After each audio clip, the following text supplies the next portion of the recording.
Les réformes dans le secteur de l'éducation, point de leur mise en œuvre, difficultés et perspectives. C'est le thème autour duquel se tient le séminaire préparatoire de la rentrée scolaire et universitaire 2022-2023 démarré ce mardi à Cotonou.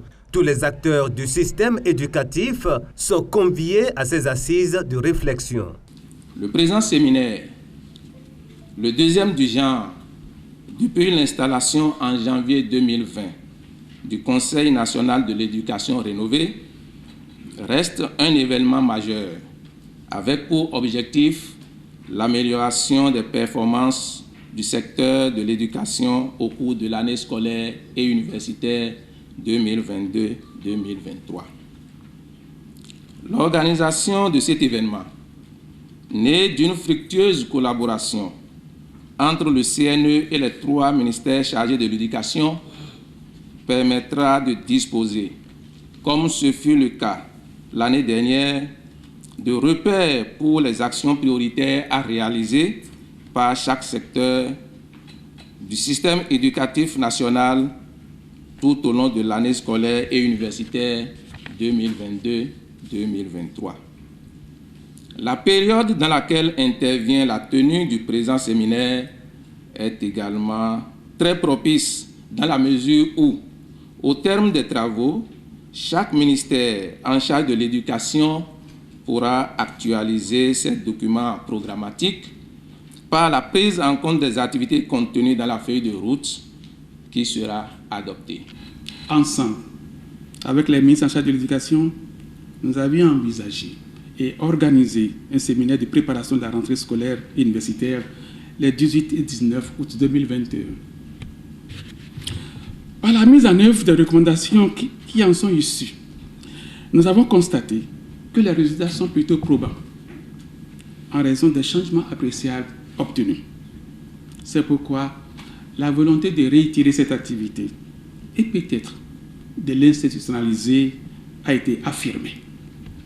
Malgré les efforts notables et la détermination perceptible des différents acteurs du secteur de l'éducation, et après une évaluation sommaire, nous avons constaté que des progrès indéniables ont été réalisés.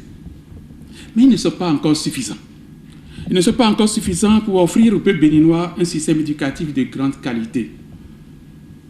Des efforts, et encore des efforts, restent à tous les niveaux à faire.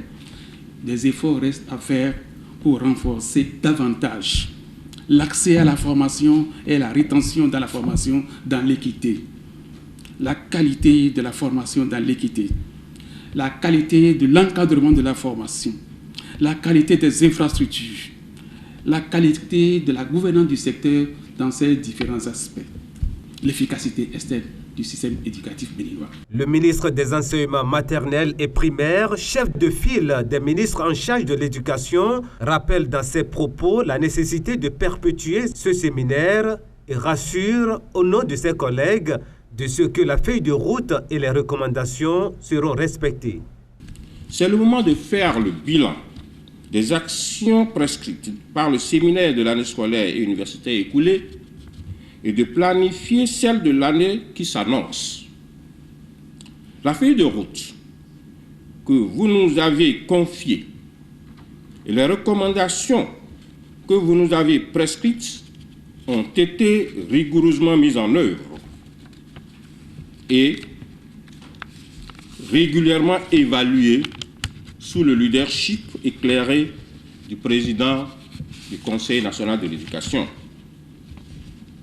Ceci a permis de conduire l'année scolaire universitaire avec les résultats satisfaisants constatés à l'évaluation de tous nos apprenants.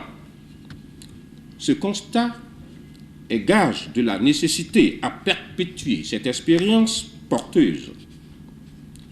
Cette nouvelle approche de gouvernance de notre système éducatif cadre parfaitement avec la vision du gouvernement qui place l'éducation au rang des secteurs du développement économique de notre pays. Je vous rassure d'ores et déjà que la feuille de route et les recommandations qui seront issues des présentes assises seront respectées en vue de l'atteinte des résultats escomptés. L'expertise des participants est attendue en vue de l'élaboration d'une feuille de route des activités de réussite de la rentrée et de toute l'année scolaire et universitaire 2022-2023.